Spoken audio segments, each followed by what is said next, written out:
listener production. The creators of this podcast would like to acknowledge the traditional owners of the land on which it is recorded. Aboriginal and Torres Strait Islander people are the first storytellers of this land. We pay respect to their elders, past, present and emerging, as well as any Indigenous people who may be listening today.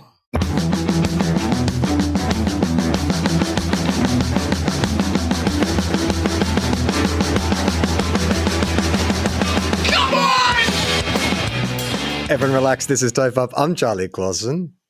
I'm Will Anderson. Hello and thank you for watching. How are you, Will? I'm busy. Are you going to say, are you going to mention the weather? Because that's all everyone's doing this week. It's like winter hit Australia and that's all we can talk about is how cold it is. Oh, really? Yeah. Have you not heard that? Is that right? I mean, I must admit I think I've probably said to some people that it's cold.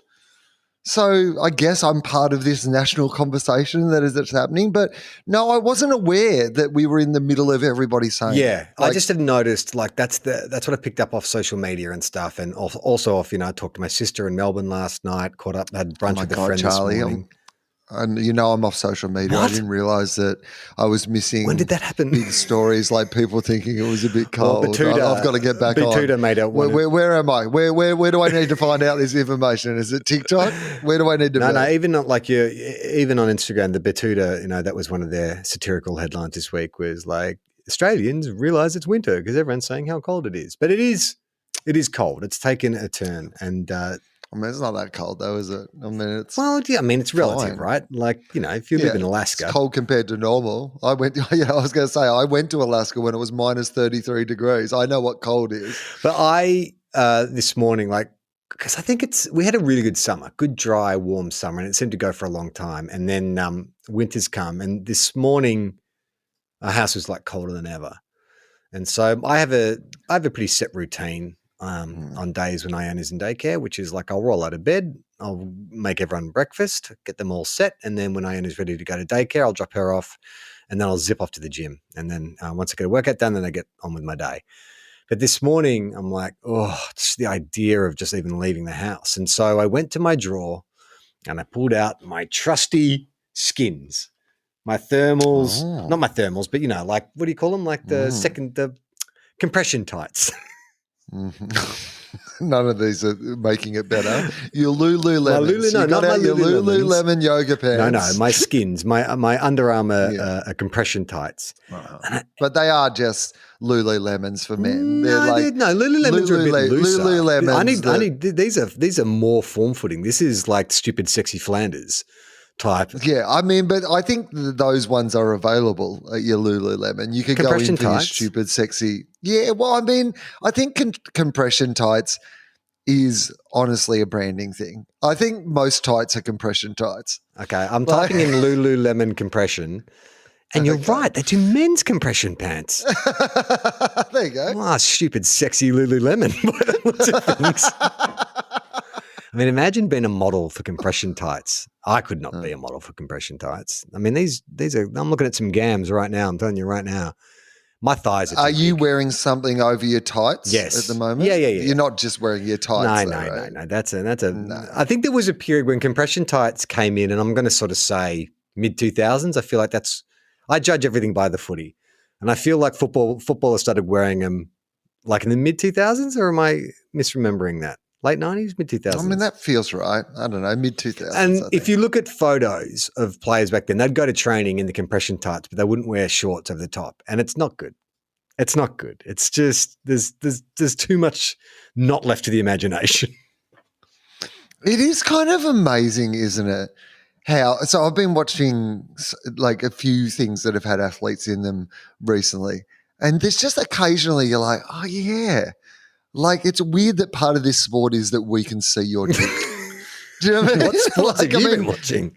Like sprinting? But I mean, sprinting or any of those outfits, like swimming even to a certain extent, but like anything that has that sort of fitted, aerodynamic, tight-fitted uniform. Exactly.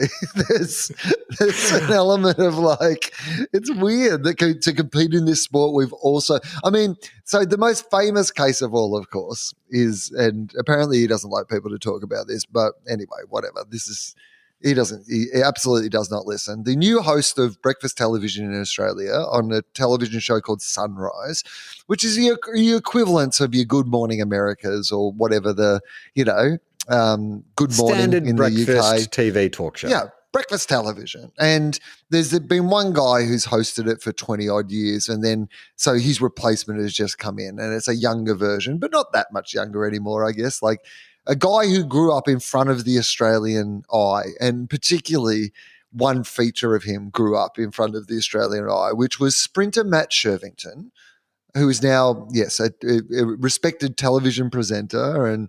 But he was a white guy who used to compete in the 100 meters at the Olympics.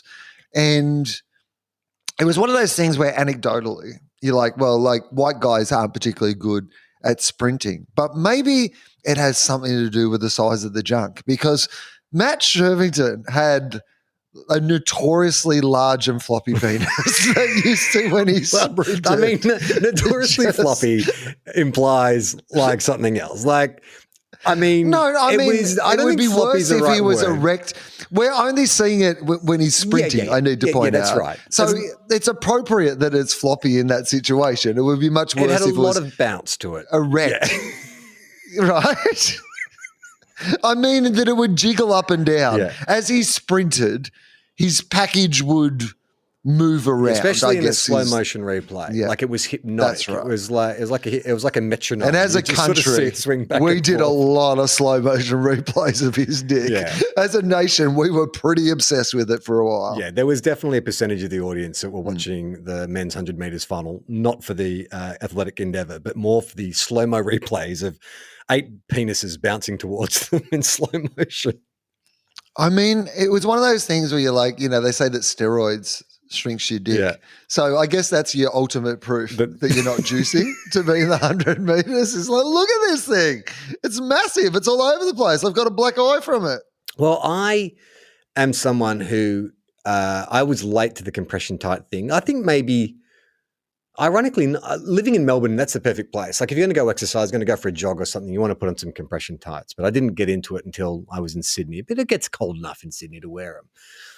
But I love them. Like I honestly has made me think maybe I should wear tights just like all the time. Constantly. Not be a tight guy. I love the feeling of it. I love my boys having a house, but I also just love the kind of like you've got this insulation so you can put on your tights and then you put a pair of pants over the top and you're just toasty and warm all the time. And so this is the first time since, when was last? I would have busted them out. I went skiing in October last year. That's the last time I would have worn my tights. But that was like out of context. That's a specific purpose. But now I've put them on just to go about my day. Initially, just to treat yourself. Well, just a little bit of luxury, like having an electric blanket on the bed. That's what it feels like. Because I hate winter. I'm not a cold person, but there's certain things I like the electric blanket, like a hot water bottle. And I'm like, so if I'm going to buy tights now, like I haven't explored this. I'm just exploring this with you now. Like, do I go to Big W and do I just, I doubt that in the men's section there would be tights for men. So is it like hair dye where it's look. I mean, if you're going into the women's section and buying tights at Big W, I feel like that's a different issue to whether you're strolling into Lululemon and getting some men's compression pants. Do you know what I mean? I don't want compression pants. I want stockings. You just want tights. I want because, women have all kinds of lovely tights and then you got so you want sexy ones? Not sexy. No one's going to see them. It's just for me.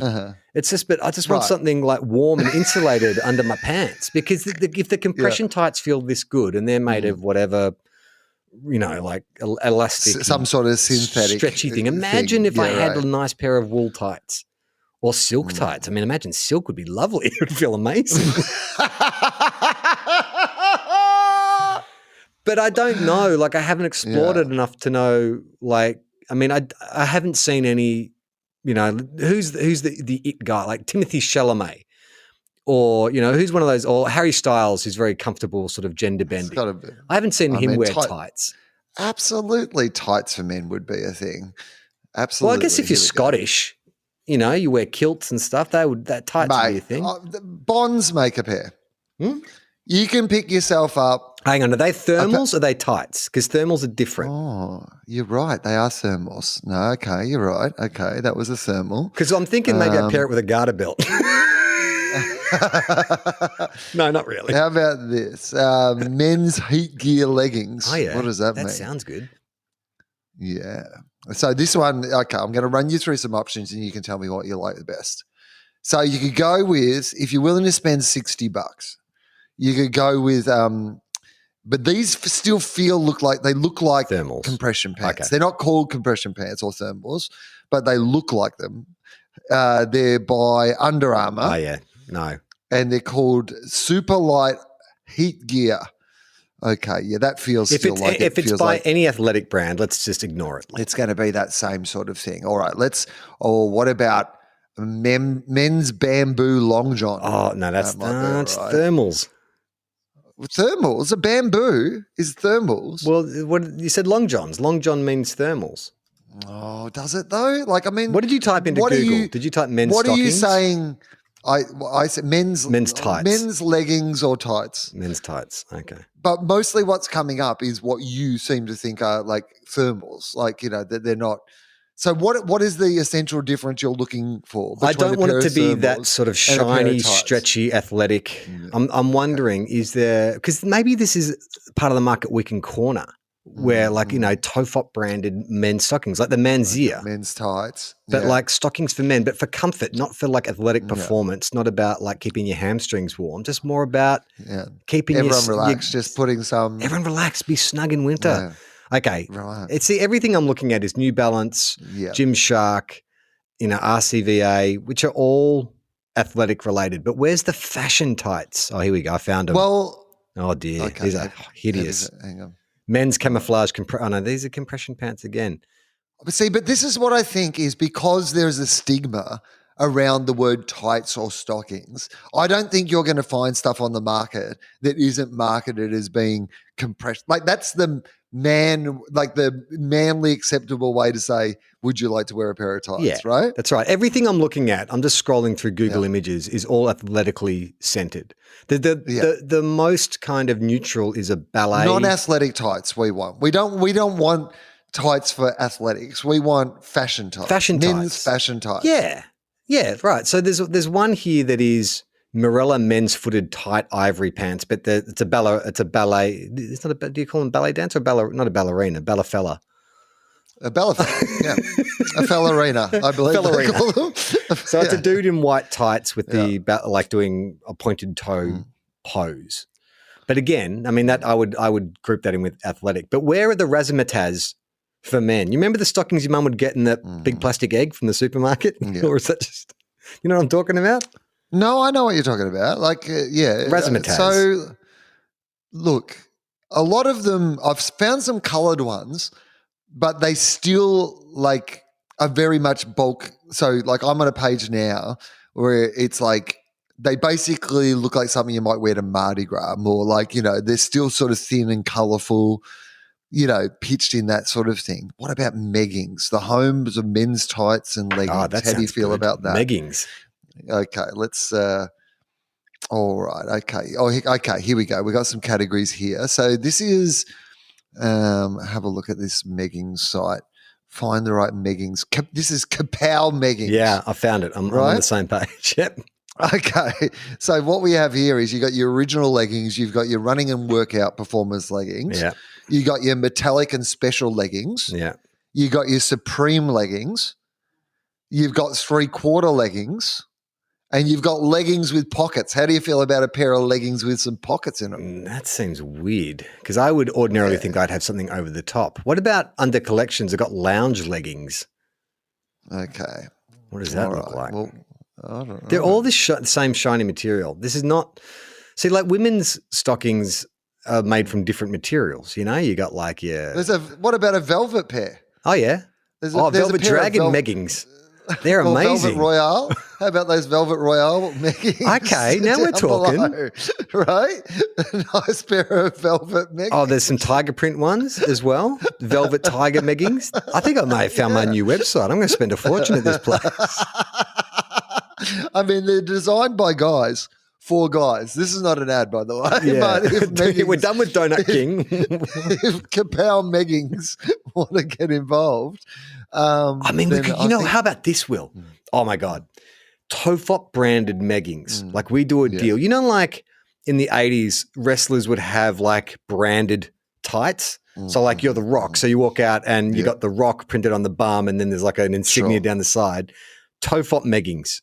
So tights for men. Oh, we can do leggings and Meggings for the ladies and the men. I was going to say the ladies and the Megs.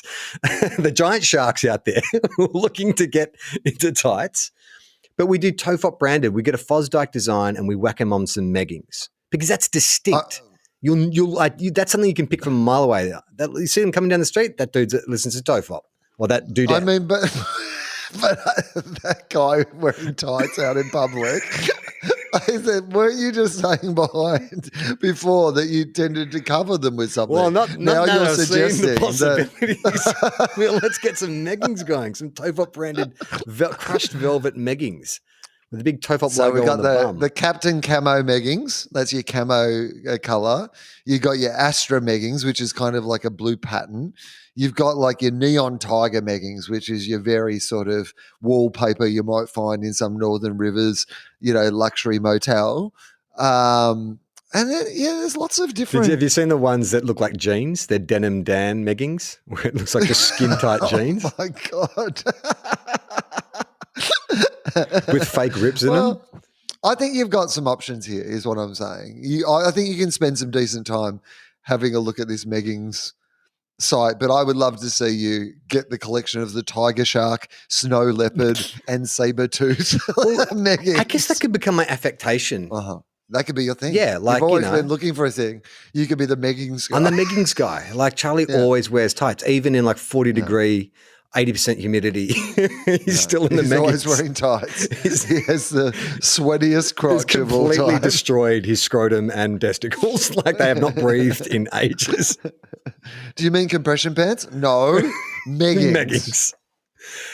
Well, it's been a while since we've brought in an article to talk about, but this came across my feed and I thought it would be falls firmly into the TOFOP universe.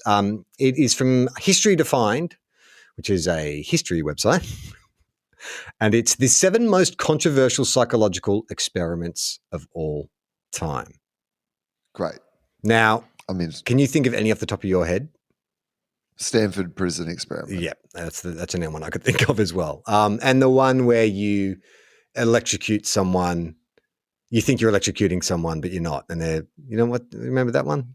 Milgram? The one where they give a kid like a cupcake or a marshmallow and say if you don't eat that. And say if you don't eat that, you get 2 marshmallows. Yeah. Does that count? Yeah. All right. Let's see how many of those. Okay. This is by Carl Seaver. Do you know what famous family sitcom family were also the Seavers? Yeah, he's Mike Seaver's kid. Yeah, right? That's right. Well done. You got that straight right. Normally I have to break it down because you had 2 channels in Hayfield, but you got it straight. What's the sitcom though? A Country Practice. No. Family Ties. No, it's the Family Ties ripoff. Family Matters. No. It's a pun to do with growth. Growing up. Growing grown hormones. ups. Growing hormones. Growing pains. Growing pains. Show me that smile again. Yeah. Okay, so Carl Seaver, son of Mike, says psychology is fascinating in that it seeks to understand the human mind and behavior. I love these internet articles where they're getting paid by the word.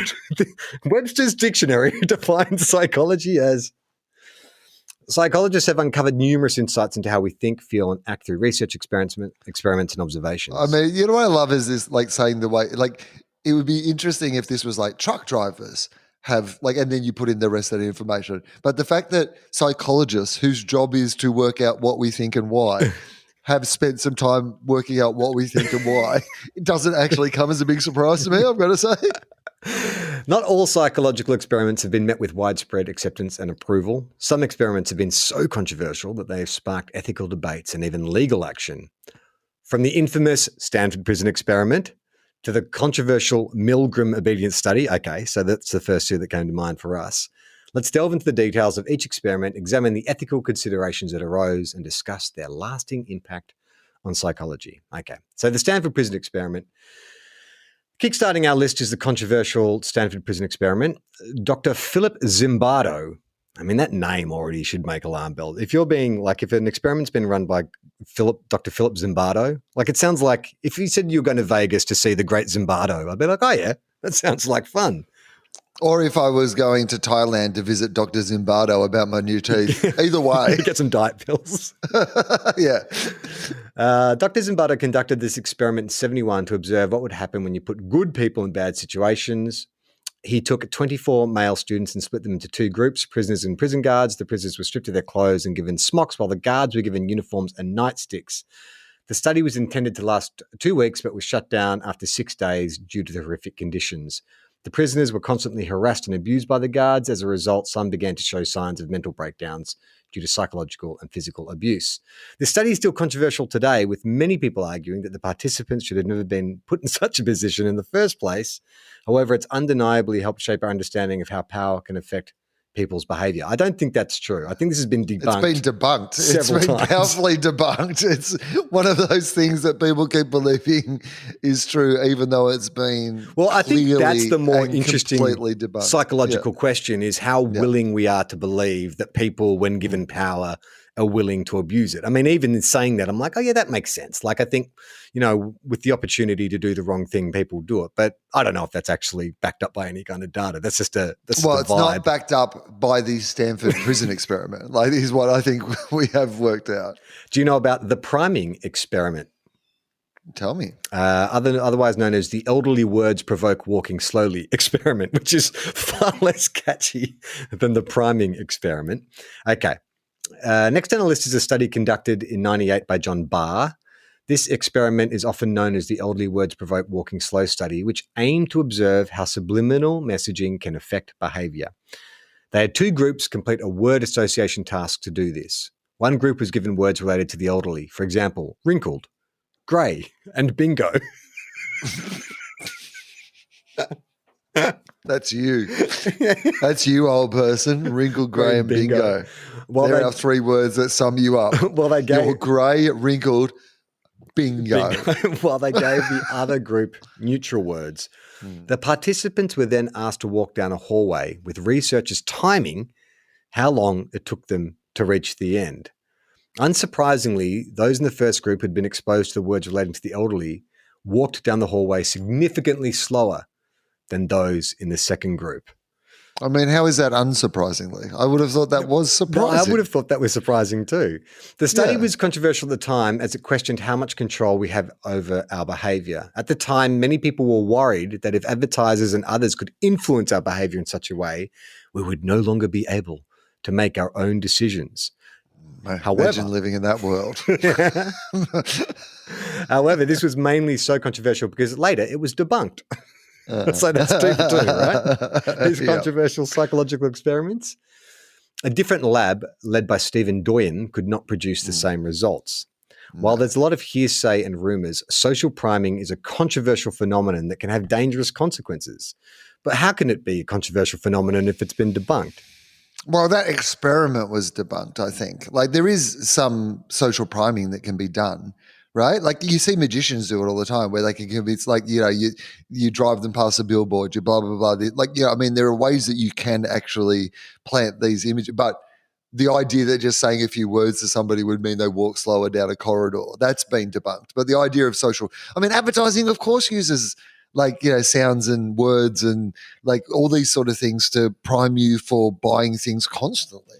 Yeah, I think because was it in the 80s there was a bit of, it was the equivalent of satanic panic, but it was like subliminal panic. I remember urban myths about Coca-Cola are flashing up, the Coca-Cola brand in 4/5 of a second, and that's meant to embed in your head. But that's all bullshit, right? There's no actual trick to putting it in your head. But repeatedly sowing an idea into conversation is more of, like you say, a stage magician or a con artist trick, right?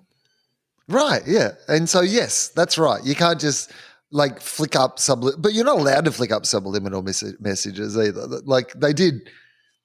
Well, I think I don't know actually why not. That's a very good question. Let me just type in subliminal messaging. Is it real? What are we talking about? Like we're talking about like subliminal images. Can you make people? What? All right. What is? Let's see. Oh, you're looking it up. A subliminal message is a technique used in marketing and other media to influence people without their being aware of what the messenger is doing. Buy Meggings. Buy Meggings. Buy Meggings.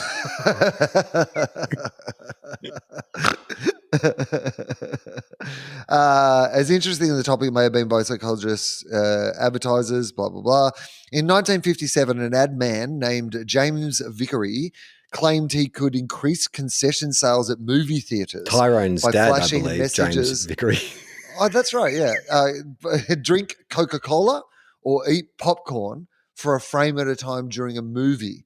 He claimed that popcorn sales at a theatre went up 18%, while Coke sales went up 57%. Vickery was asked to test the messages before the FCC and Congress. The only result, his eat popcorn message seemed to make one of the senators want a hot dog. How did they correlate that? Someone got hungry after a 4-hour hearing.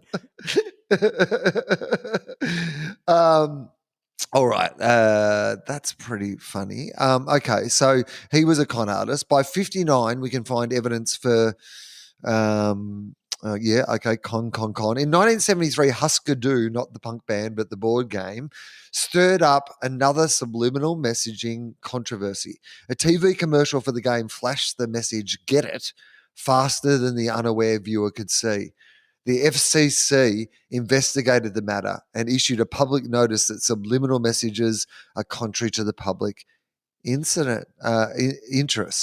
And we all, of course, have got a copy of Husker Du, the board game, so that must have worked really well. Well, I guess the idea of subliminal messaging has been superseded by the algorithm.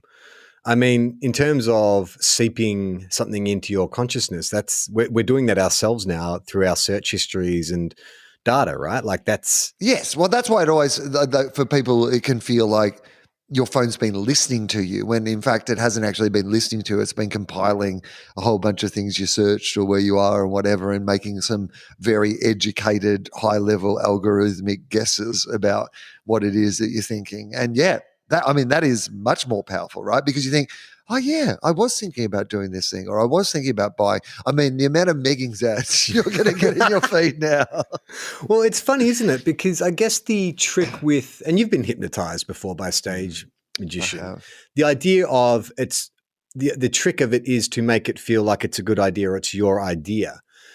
It's much harder to just like flash something in, flash an image up and have someone go, oh, I feel like a Coke, as opposed to, I showed vague interest in this thing and now I've seen 3 or 4 ads. Well, you know what? Maybe I will click on that link now and see if I need teeth whitening. I'm getting a lot of grey hair covering and teeth whitening. So clearly my search history at the moment is like, I'm dying.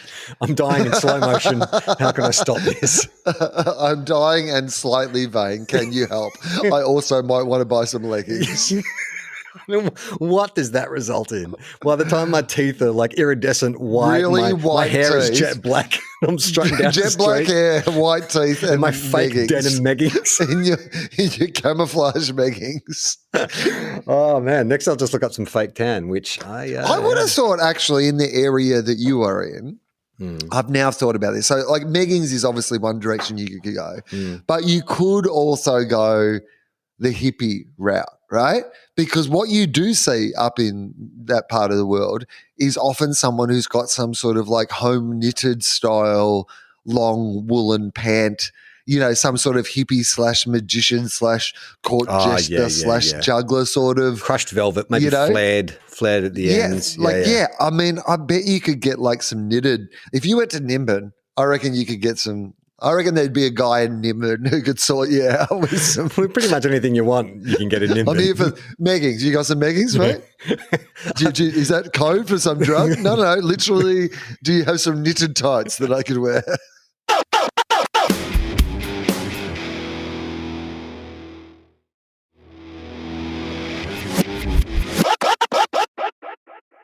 All right. Next up is the Milgram experiment. another well-known and controversial experiment in 1961 by Stanley Milgram. The study observed how far people would go in obeying an authority figure, even if it meant harming another person. Okay. Not coincidentally, this experiment took place 3 months after the trial of Adolf Eichmann had started in Jerusalem. Was he like a war criminal or something like that, Adolf Eichmann? Yes. Probably sounds like it. The iconic experiment attempted to break down the effects of genocide psychology to see whether Eichmann and others like him were following orders during the Holocaust or were actually evil beings. He recruited participants and told them they were participating in a study about memory and learning. They were then paired with another participant, an actor, and the test subjects were told to shock them whenever they got an answer wrong. The shocks were fake, but the actors pretended to be in pain. Even pre-recorded electrical shock sounds were played through the room to ensure the shock seemed authentic. The actors were strapped to the chair, and the participant was told that this was to ensure they could not leave no matter how bad it got. The participants were also given a real electric shock before the test to provide them with an idea of what the actors would be going through.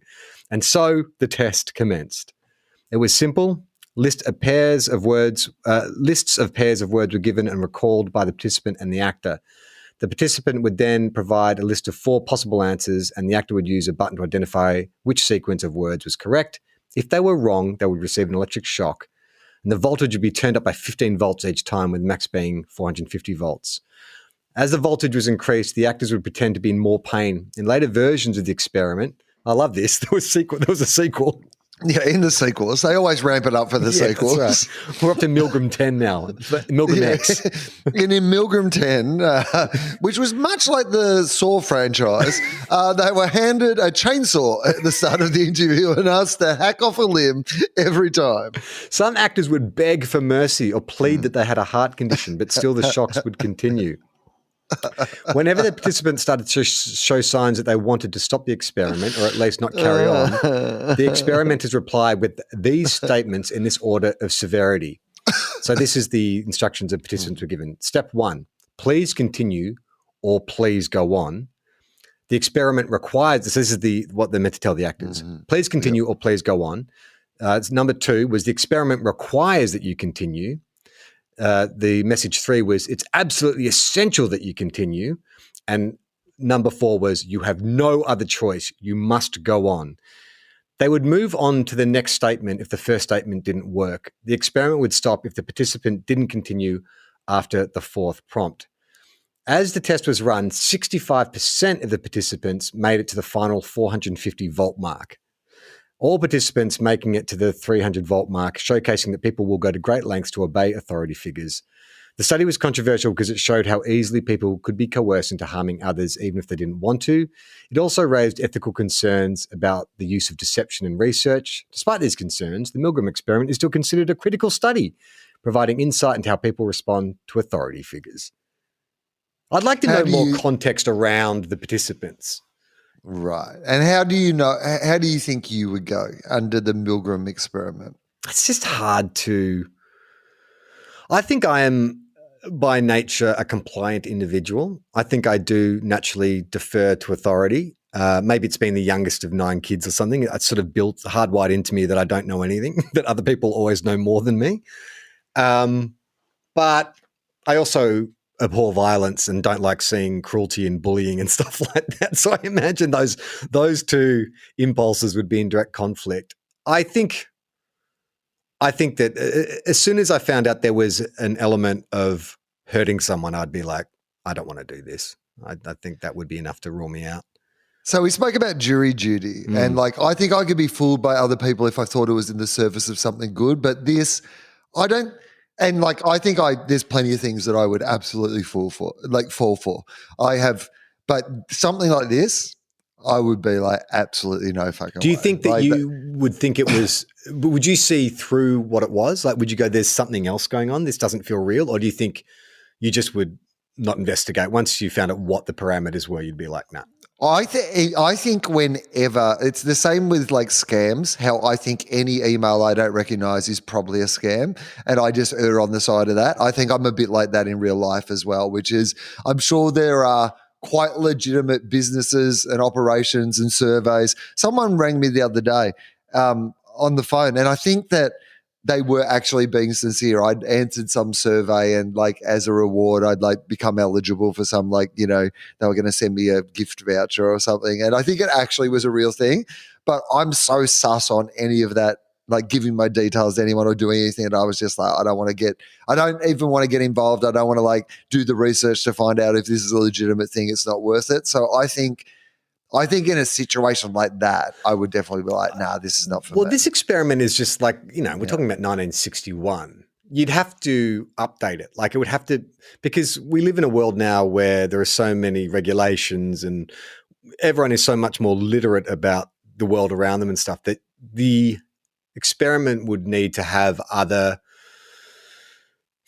misdirections in place in order to formula. But if the essential question is, would you respond to authority? I think they would need to take away the cruelty element, like the element of hurting somebody else. Well, I think this is when it comes to this idea of like the Nazis where they're just following orders. You're like, I can understand the idea of following orders and when you're being bossed around and you fear for your own life and stuff. But if the following orders is then to hurt other people or kill other people, I like to think that I would still be the person who went, nah.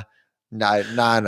Well, I think we all make choices, though, as consumers in a capitalist society in which deep down we know that, the phone we purchase, the sneakers we wear. It's true. Your Meggings are going to come straight from a Bangladeshi sweatshop. So, maybe it's not like a direct, intravenous hurting of that person. So they bring you into a room and they're like, yeah.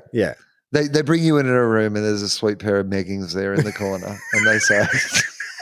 Like, you can have these Meggings, these fake denim Meggings, but we're going to kill one dog. You won't know where the dog is, but just know the dog is going to die. It might be a domestic pet, might be a stray. Don't know. It might be a bad dog. It could be a mercy killing. Exactly right, Bart. What I will tell you. Oh, mate, I could rationalise. I know that was definitely a sick old dog. The dog they killed, it was old. I need those Meggings. All right. Well, now we've got a new part. Here's a picture of the dog. How do you feel about it now? If I said the Little Albert experiment, what would you guess that was about? I know the Fat Albert experiment. That was about... That was about when you are voiced by a horrible monster. Hey, indeed. The Little Albert? Yeah. Did you say Little 1920. Albert? Yeah, the Little Albert experiment. Okay, no, don't know. And look, I'll just give a trigger warning. This might be upsetting to some people. It's not super bad, but it involves horrible things. Okay. One of the most controversial psychological experiments of all time was the Little Albert experiment conducted by John Watson and Rosalie Rayner in 1920, which explains probably how they got away with this. The study aimed to observe how fear could be conditioned in a child. Fucking hell. To do this, they used a 9-month-old boy called Albert. Yeah. He was exposed to several animals, including rats, rabbits, and dogs. Each time he saw them, he was given a slight shock. 9 months old. After some time, Albert began to show signs of fear whenever he saw any of the animals, even if he wasn't shocked. This showed that fear can be conditioned in children and doesn't happen naturally. How the fuck do they need an experiment to work this out? How's little Albert though? Like, did little Albert grow up to be big Albert? Is he okay? Do we know anything more about? Let's type in. I need to find out what happened to little Albert because, like, that's the real experiment, right? It's like, we all know that you can still fear in children. So he changed his name to Adolf, and we know what happened with little Albert after that. Okay, so here we go. This is a deeper dive on the Little Albert experiment. Yes, please. Oh God. Okay, it's not great. All right, okay. The story does not have a happy ending. Albert, whose real name was Douglas, died at the age of 6 on May 10th, 1925, from hydrocephalus, a buildup of fluid in his brain, which he suffered from since birth. Our search of 7 years was longer than that little boy's life. The scientist wrote of the discovery. Holy fucking shit. The question of what happened to little Albert has been one of psychology's mysteries. Before Watson and Rayner could attempt to cure little Albert, he and his mother moved away. Some envisioned the boy growing into a man with a strange phobia of furry objects. Recently, the true identity and fate of the boy known as little Albert was discovered. As reported in American Psychologist, the 7-year search led by psychologist Hall P. Beck led to a discovery. After tracking down and locating the original experiment and the real identity of the boy's mother, it was suggested that little Albert was a boy named Douglas. In 2012, Beck and Alan J. Fridland reported that Douglas was not the healthy, normal child Watson had described in his 1920 experiment. They had presented convincing evidence that Watson knew about and deliberately concealed the boy's neurological condition. This is fucking horrifying. Oh my God. And this was not like the Nazi experiments. This was like us. We did this. This is meant to be the good guys, right? The people on the side of science have taken some poor kid who with a already had neurological pre-existing disorder. health disorders torture and then him. like exposed them to rats and shocked him. I mean, this is where like conspiracy theorists and stuff get their fuel. They like, look at this. This is what scientists Bloody love doing. Big pharma, exactly. They love Scientists taking can't trust them, right? 9-month-old babies and torturing them. Are you familiar with the Facebook the Facebook emotion experiment? Yeah, but this is a real thing, right? This is when they were.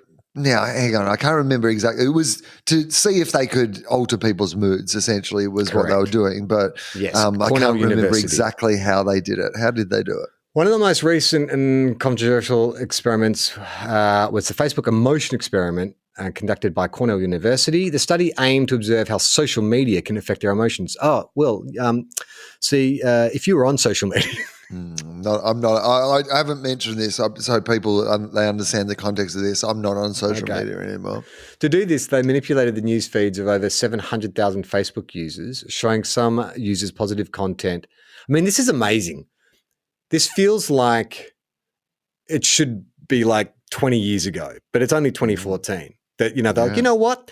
Let's take, probably the most influential technological advancement in the last 15 years and fuck with it. And now it's like the genie is out of the bottle. They monitored how these users responded emotionally. The study results showed that those exposed to positive content were more likely to post positive content and vice versa. The study was controversial because it showed that social media could impact our emotions. It also raised ethical concerns about the manipulation of people's news feeds. Mm-hmm. Wait until they find out about someone who's shocking a baby. Despite these concerns, the Facebook emotion experiment is considered an important study providing insight into social media can affect our moods and behaviors. You can see how these controversial psychological experiments have shaped our understanding of the human mind. While they may have raised ethical concerns, they're still essential. Was this written by Facebook? It feels like by an AI. Facebook lawyers have just come in here. Are you familiar with Operation Midnight Climax? Ooh, Not since I was about 14. Midnight Climax for me would often follow a viewing of SBS on a Saturday night. Operation Midnight Climax followed by Operation Sunday Morning Sleep In. Yeah, followed by Operation Sneak the Sheets Past Mum. Sneak the sheets into the laundry. Okay. In the 1950s, the CIA ran what was known as Operation Midnight Climax under the highly controversial MK Ultra program. Okay, so this is all about sleeper cells and all that kind of stuff, sleeper agents. Under this program, the CIA used sex workers to lure men back to safe houses in New York and San Francisco, where they would be drugged without their knowledge, usually slipping them into their drinks, and observed through one-way mirrors. Such drugs included illegal chemicals such as LSD. Over the decade this program was run, the government was provided with information on how the mind-altering drugs and narcotics affected the human mind and their users. This is one controversial experiment that I would have been bang up for. This sounds pretty good to me. Yeah, when they bring you in for the Stanford prison experiment, you're like, any of those LSD ones going? yeah, exactly. We want you to electric shock someone. I would rather just meet a sex worker who gives me free drugs. Is that one still going? This is an experiment, but you're just going to hang out with a sex worker. They're going to give you free drugs. Additionally, it helped develop better surveillance equipment, and there are reports of sexual blackmail. The report was shut down in 1965, though some say it continued unofficially under different names. Yeah, I've read a few books about in the late 60s, experiments with LSD and mind control and all that kind of stuff. But this seems, I don't understand why they had to do this covertly. Like, couldn't you just bring people in and say, hey, we want to see what LSD does? Like, why did you have to do it through a two-way mirror and get like sex workers? Well, maybe they needed to know what the drugs' effects were without people knowing they were on the drugs, or maybe they couldn't legally give people these sort of drugs because they were illegal drugs. So maybe this was an off the books back then. I think they all regulation, or maybe they owed the sex workers some money anyway, and they needed to. They were just like, you know what? Let's just get some sex workers for this. And everyone's like, Gary, you don't need to. We can just do this in the lab. And he goes, you can do it your way, but I'm going to heaps better way. I mean, it must have been some button-down scientist just like seeing some dude having the time of his life, just tripping balls with a sex worker, and that scientist was like, "Fuck, I'm on the wrong side of the glass." Well, the scientist feels like they're on the right side of the glass. Everyone out of the lab. Yeah, I'm about to have a midnight climax. There's a reason it's called this. Yeah, exactly. Just make sure you mop that room after Professor Johnson's been in there. Okay, the monster study. This is going to conclude the list, Will. Okay. This is one of the most controversial studies ever. It came in 1939. It started with two researchers, Wendell Johnson and Mary Tudor. It's funny. There's been two of these. The two most controversial ones, the kid getting scared of animals and this one, are both conducted by men and women teams. I don't know. Interesting. I wonder if they're like some kind of relationship there. Maybe that's how they got off. Maybe it's some kind of like there was something deeper going on. What? Because a woman's involved. It's because there's a woman scientist involved. Well, it's a couple. Now it's it like has to be. Well, no. We don't know that they're couples. No. I'm just wondering, like, because it's so weird. Like, it almost feels like a kink, and it's like because the other ones, like, they didn't mention how, but these two are both couples. Like, male female doesn't really matter. But I'm just like, I wonder if there's something. There's some weird. They're egging each other on. Well, there's some kind of like kink going on. I don't know. Okay. So they're deep diving in the process of how outcomes and positive reinforcement works. Tudor was interested in how stuttering could be lessened or cured, providing positive reinforcement for those who spoke without issues. Sounds reasonable for now. To figure this out, Wendell and Johnson divided. Oh God, why is it always kids? 22 orphaned children between 6 and 9. With no history of speech problems into two groups. Yeah. The first group was constantly bombarded with positive feedback and praise for how excellent and fluent their speech was, regardless of what their speech was like. The second group was treated differently. They would receive negative feedback and be punished regardless of their speech fluency. You know what? Those orphans have had it too good for too long. Let's firstly round up some orphans. We've got some experimenting to do. Things got so bad for this group that one girl ran away from the orphanage where this was taking place. Good for her. Yeah. If you put yourself in a position to imagine what life must have been like for a 6-year-old going through such trauma and you have no understanding of why, you'll be quick to say, I mean, I don't have to do that. Like, I can just read the words. Thank you for leaning into this one, but yeah, sure. No, I get it. It's unbelievable. And yeah, that's it. So basically they just took 11 kids and just were really mean to them for the sake of seeing if they stuttered. Speech impediments. It's basically they took 11 orphans and tried to give them a stutter. Like, I know people talk about, the world's going to hell and everything sucks now, but like for the better part, like I'm sure there's like exploitation still happens, but for the most part, like sanctioned torturing of children. If somebody even at the height of COVID, not one of our chief health officers went on one of those press conferences and said, look, on behalf of everybody in our society at the moment, we're going to have to do some experiments on some orphans. Even at the depths of COVID, even Trump didn't suggest we round up some orphans and do some experiments. You're right. Like, there is a level of kind of media savvy now, or at least like being able to read the room, which says don't torture children. That it seems like our grandparents were like tone deaf to or something. I don't know. Oh, mate, it's science. The bloody kids, they're too soft these days. Kids these days, they want to have parents and not be experimented on. They're bloody soft, I'll tell you. They don't like it when we electrocute them after showing them a fluffy animal. In my day, they would make you hang out with a rat and then shock you. Well, it's going to be a shorter episode today. So let's just get to the mailbag and then we'll say au revoir, which is French for fuck off. This is from Naomi. Hey, guys.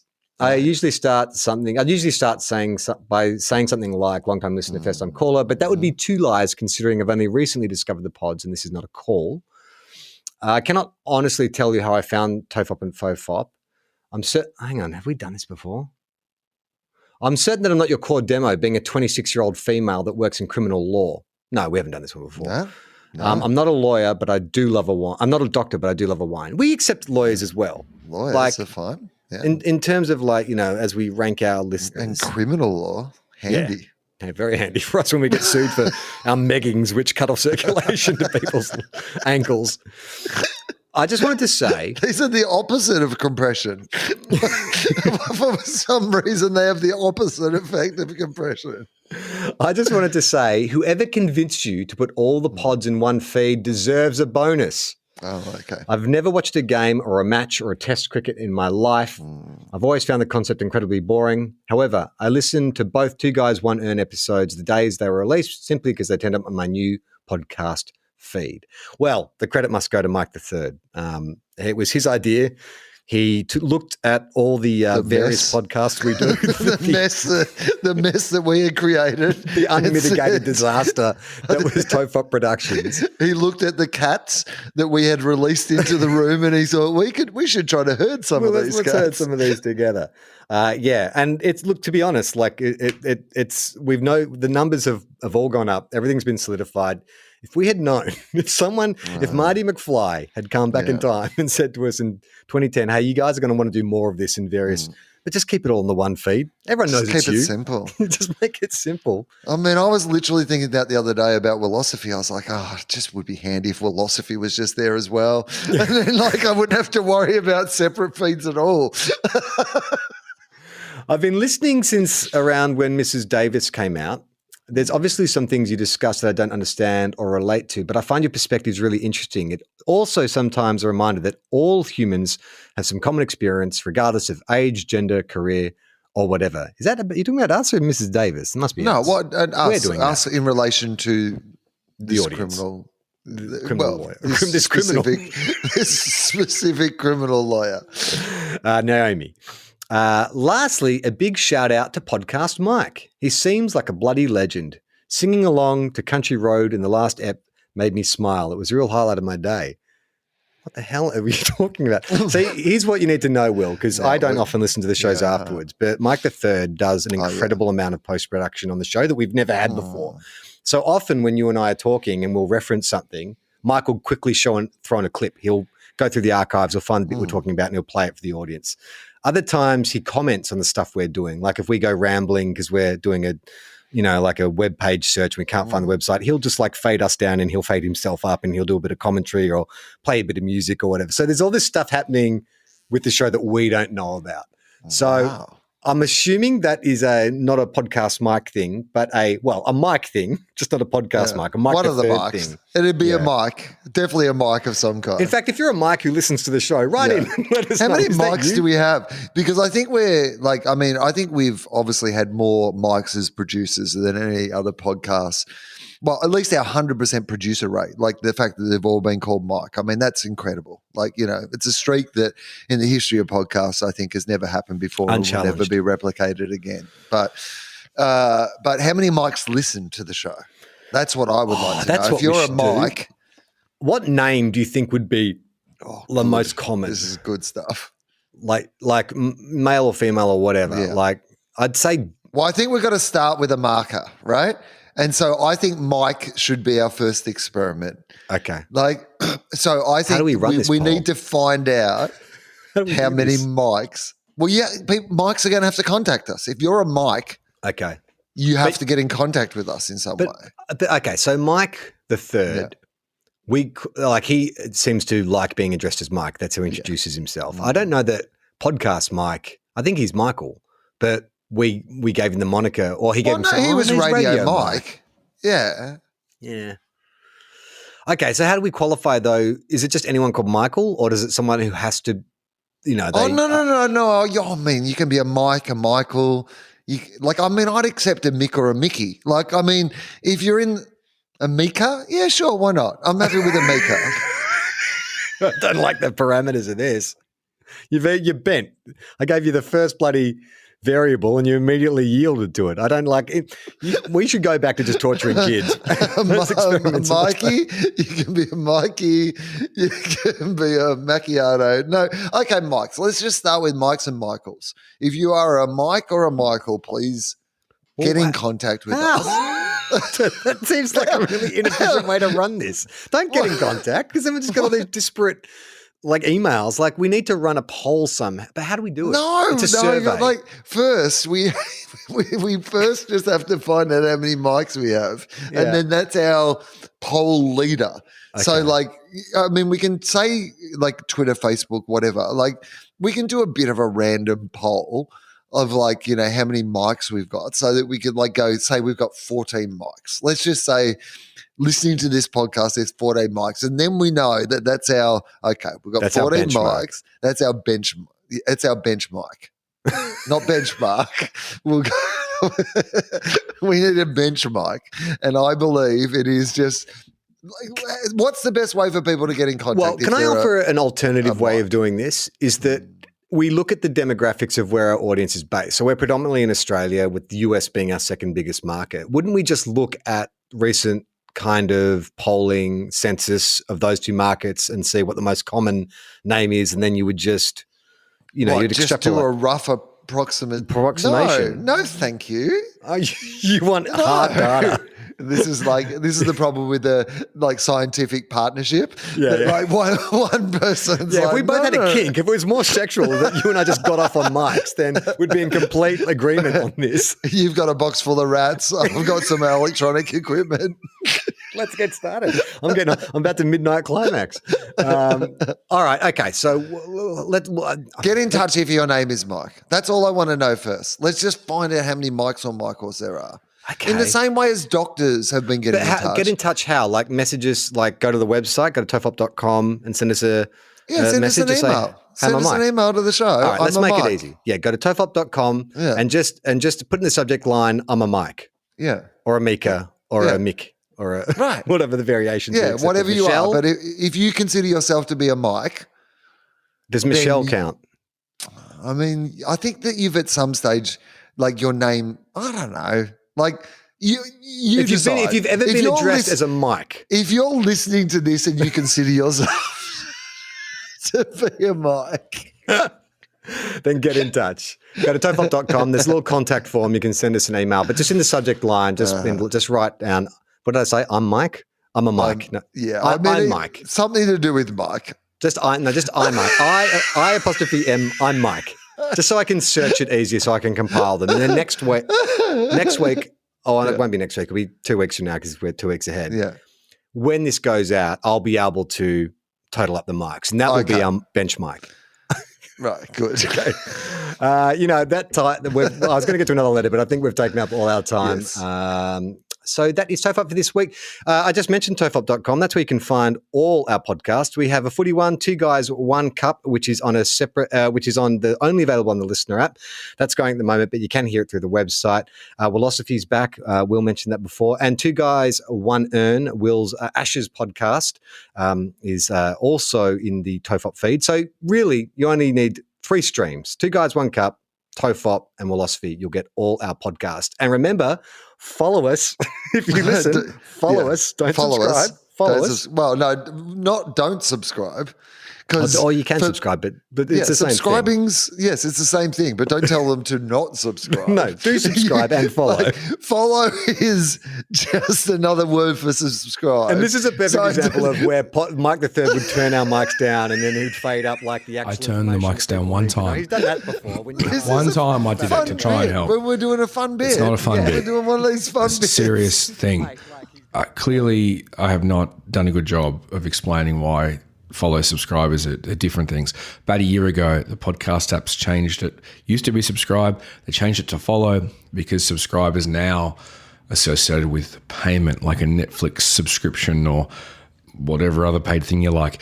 Like I say, it's on me. I didn't do a good job explaining this to Will and Charlie, and I still haven't because they're not going to hear this back anyway, so I don't even know why I'm saying it. But the main thing is we appreciate you listening. We'd love you to keep listening. Follow, subscribe, do whatever you want. Doesn't fucking matter. Back to the podcast. Stream, we allow him a bit of creative freedom in return. Okay. Do you have anything to promote? Look, I'm still doing some touring, comedy.com.au. Oh, in fact, I've added some new shows on my improvised show at the Sydney Comedy Store, but there's also a whole bunch of regional dates that are still. So if you go to comedy.com.au, you can find out where I am going to be for those things. Gruen is back on the ABC at the moment, or you can watch it on ABC iView, and you can still catch Logical, my old special, on ABC iView as well. And if you go to the episode description, you'll see a link tree which will take you to all the TOFOP related websites that you could ever want. And don't forget, best way to support us on Patreon, patreon.com/TOFOP. Bonus episodes every 2 weeks, plus a bunch of other great bonus material. That's it. I'm Charlie Clausen. Oh, well, that was it.